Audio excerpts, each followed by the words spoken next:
हिंगोलीचा उमेदवार शिवसेनेनं बदलला। हिंगोलीतून बाबूराव कदमांना उमेदवारी। हेमंत पाटलांचं जाहीर केलेलं तिकीट कापलं। हेमंत पाटलांच्या पत्नी राजश्री पाटलांना यवतमाळमधून उमेदवारी, तर भावना गवळींचा पत्ता कट झाल्याची सूत्रांची माहिती। उमेदवारी करता शिवसेना नेत्यांचा प्रचंड आटापिटा। उमेदवारी कापली गेल्यास नाशिकमध्ये बंडखोरीची शक्यता।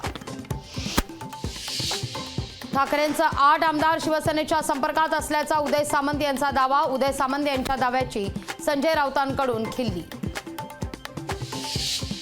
अखेर उन्मेष पाटलांनी बांधलं शिवबंधन। जळगावमध्ये भाजपला ठाकरेंचा दणका।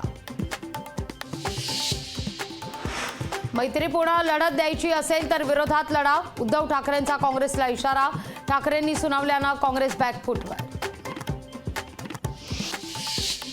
पुणे लोकसभेच्या रणधुमाईत नवा ट्विस्ट। वसंत मोरेंच्या हाती वंचितचा झेंडा।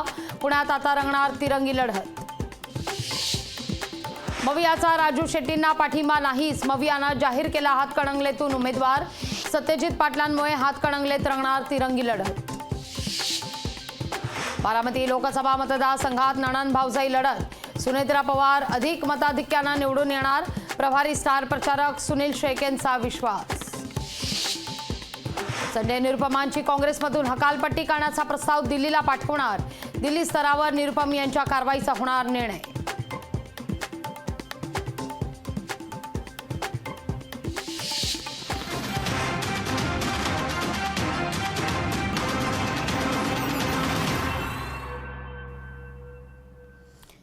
नमस्कार, मी लाघवी ओम सावंत बुलेटिनमध्ये आपलं स्वागत करते।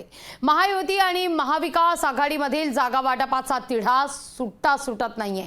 शिवसेना, भाजप आणि राष्ट्रवादी शरदचंद्र पवार पक्षात 12 जागांसाठी रस्सीखेच सुरू आहे।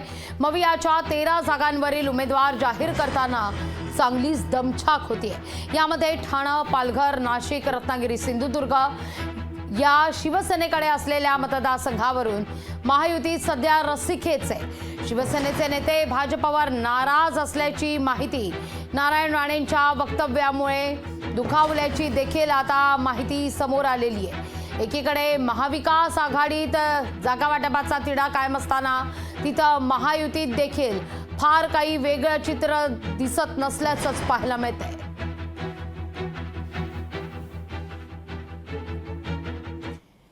शिवसेना उद्धव बाळासाहेब ठाकरे पक्षाची दुसरी यादी आज जाहीर झाली। ठाकरेंकडून लोकसभेच्या 4 उमेदवारांची नावं जाहीर झालेली आहेत। हातकणंगलेतून सत्यजित पाटलांना उमेदवारी आहे, तर कल्याणमधून वैशाली दरेकर राणे या उमेदवार असतील। जळगावमधून करण पवार तर पालघरमधून भारती कांबडी यांना उमेदवारी जाहीर करण्यात आली आहे। कल्याण डोंबिवलीमधून मी वैशाली दरेकर राणे, त्याच्यानंतर हातकणंगलेमध्ये आमचं सत्यजित पाटील यांचं नाव मी जाहीर करत आहे। त्याच्यानंतर पालघरमध्ये आदिवासी आमच्या महिला आहेत भारती कांबडी, त्यांचं नाव मी जाहीर करत आहे। आता फक्त राहिला जळगाव।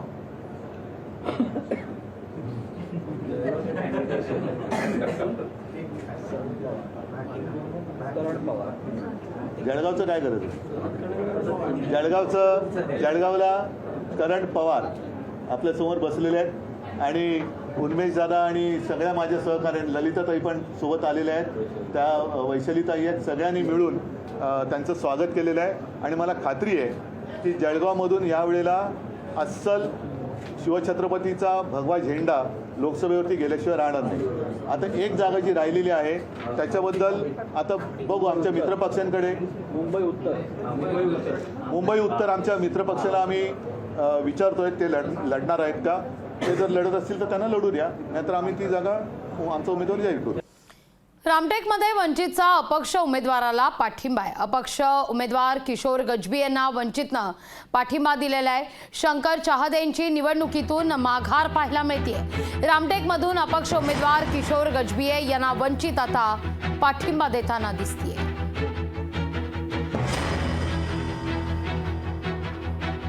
हे आता बहुतेक आता हे नंतरून कळलं काय होणार आहे ते, परंतु आज मी ते बोलू शकत नाही नंतर प्रवेश करतील काय करतील। पण ऑलरेडी ते आमच्या पक्षामधूनच लढत होते आणि आमच्या पक्षातून लढणार होते ते। आत्तासुद्धा त्यांनी काँग्रेसचा जरी राजीनामा दिला असेल पण वंचित बहुजन आघाडीचा जाहीर पाठिंबा आम्ही त्यांना देत आहोत। शिवसेना उद्धव बाळासाहेब ठाकरे पक्षाचे 8 आमदार संपर्कात असल्याचा दावा मंत्री उदय सामंत यांनी केलाय। मुख्यमंत्री एकनाथ शिंदेंसोबत आमदारांची भेट घालून देणार असल्याचं देखील उदय सामंत म्हणतात। दरम्यान उदय सामंत यांच्या दाव्यावर संजय राऊत यांनी टोला लगावलाय। उदय सामंत यांचा आकडा चुकलाय, 8 नव्हे तर 80 आमदार असतील असा राऊत पलटवार करतायत।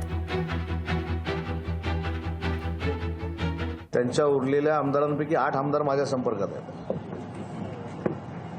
आमदार जे उरलेले आहेत उबाठामधले त्यात 8 आमदार माझ्या संपर्कात आहेत। शिंदेसाहेबांचं नंतर माझ्या संपर्कात आहेत। मी शिंदेसाहेबांची भेट घालून देणार, त्याच्यावर त्यांना क्लॅरिफिकेशन विचारा ना। 8 आमदार मोजून नावं पण पाहिजे सांगतो। प्रवेशाच्या वेळी नाव उदय सामंत यांनी असं सांगितलं 8 आमदार ते आमच्या संपर्कात आहेत। नाही ते आकडा चुकलाय, 80 आमदार असतील, 80 आमदार असतील। बरं का, आपल्या घरात आपल्या भावाकडे आधी पहा म्हणावं। ठाकरे गटाचे सर्वच आमदार आमच्या संपर्कात आहेत। माझे कुटुंब माझी जबाबदारी सोडलं तर बाकी सर्व आमच्या बरोबर आहेत। म्हणून आता काय निर्णय घ्यायचा आणि केव्हा घ्यायचा या बाबतीमध्ये फक्त शिंदेसाहेब थोडा शांतपणे विचार करून हा निर्णय घेणार आहेत। गडबडीत आला, कोणी आला म्हणून ताबडतोब त्याच्या हातामध्ये गड्डादोरा बांधणं हा आमचं काम नाहीये। उद्धव ठाकरेंचा काँग्रेसला थेट इशाराच आहे। मैत्रीपूर्ण लढत द्यायची असेल तर विरोधात लढा असं आता उद्धव ठाकरे म्हणतात। काँग्रेसला आघाडी तोडण्याचा ठाकरेंनी इशाराच दिलेला आहे।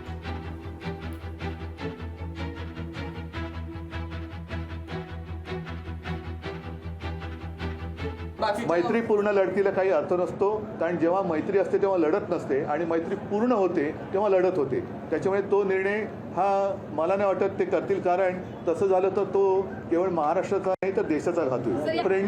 फ्रेंडली फाईट नाही होतीये, या तो फ्रेंडशिप करून आहे तो फाईट करू। हा आमचा काँग्रेस म्हणून एक प्रस्ताव आहे। सांगली जिल्ह्याची काँग्रेस म्हणून आम्ही प्रस्ताव दिला, ह्याचा विचार करावा। पण तो विचार हा राज्याच्या काँग्रेस पक्षाच्या नेत्यांनी, दिल्लीच्या काँग्रेस पक्षाच्या नेत्यांनी आणि महाराष्ट्राच्या महाविकास आघाडींनी जे सांगलीला आणि महाराष्ट्राला जे योग्य असेल, जे भलं असेल त्या बाबतीतला तो निर्णय त्यांनी घ्यावा। तुमचा हा स्टँड आता कधीपर्यंत राहणार आहे बैठकींच्या वरती? तुम्ही आता मी सांगितलं, मी पत्रात स्पष्ट लिहिलंय। माझ्या पत्राच्या दुसऱ्या पॅरेग्राफमध्ये शेवटची ओळ स्पष्ट आहे की जोपर्यंत जो काय निर्णय असेल सांगली लोकसभेबाबतीतला निर्णय हा डिक्लेअर केला जात नाही काँग्रेस व महाविकास आघाडीच्या संयुक्त पद्धतीने, तोपर्यंत मी काय आज बैठकीने जाऊ शकत नाही। हमारे इसमें किसके को जगह ज़्यादा मिली, ये हमारा किसका अपर हैंड है जगह वाटप में, ये हमारा डिसीजन नहीं है।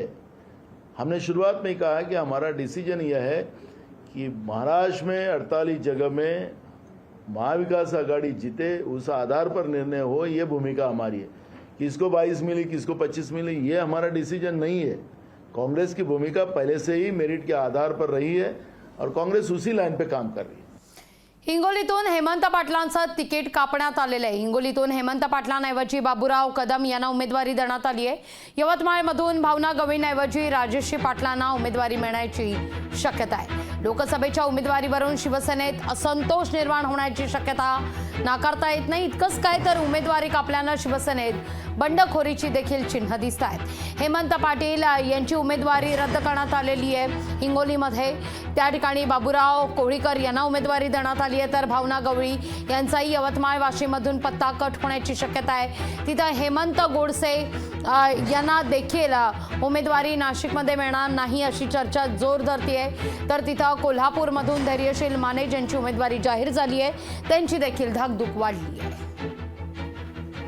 आज मला जी ही लोकसभेची उमेदवारी दिली त्याबद्दल मी अत्यंत आभारी आहे आणि खूप आनंद सुद्धा झाला, कारण हिंगोली लोकसभा गेल्या 5 वर्षापासून आमचे मित्र हेमंत भाऊ पाटील यांनी अतिशय चांगलं काम केलं आणि त्यांनी त्यांची जबाबदारी पार पाडली। तशीच आता माझ्यावर जी ही जबाबदारी दिली ती मी जनतेची सेवा चांगल्या प्रकारे करू। मवियाचा राजू शेट्टींना पाठिंबा नाहीये। हातकणंगलेमधून शिवसेना उद्धव बाळासाहेब ठाकरे पक्षाचे उमेदवार मैदानात उतरतायत।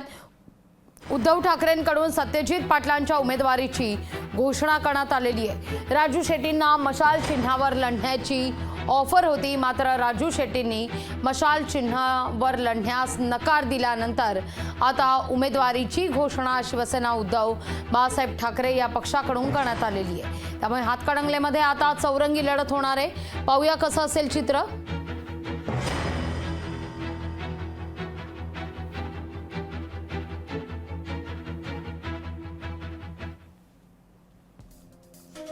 शिवसेना उद्धव बाळासाहेब ठाकरे पक्षाकडून सत्यजित पाटील, स्वाभिमानी शेतकरी संघटनेचे उमेदवार राजू शेट्टी, तर शिवसेनेचे धैर्यशील माने, तर वंचितचे उमेदवार दादासाहेब पाटील यांना या ठिकाणी निवडणुकीच्या रिंगणात उतरवण्यात आले.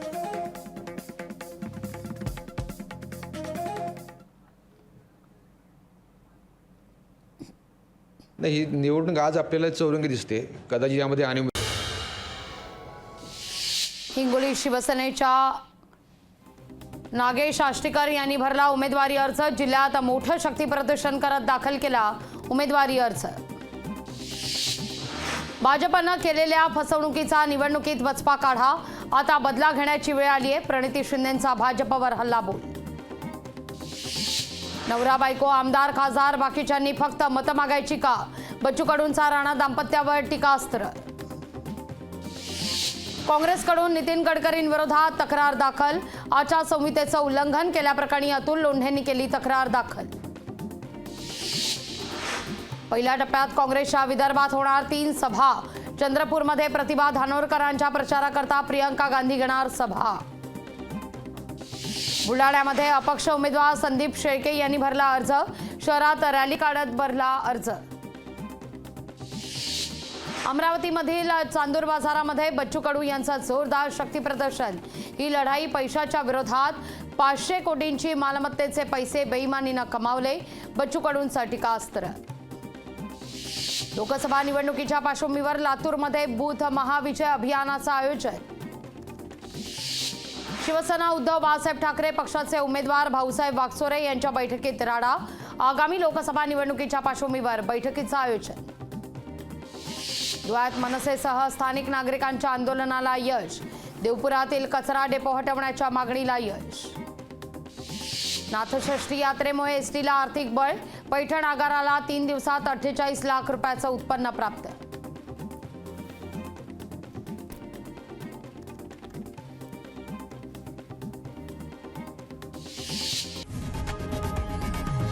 लोकशाही मराठी ऐका, पहा, जागरूक रहा.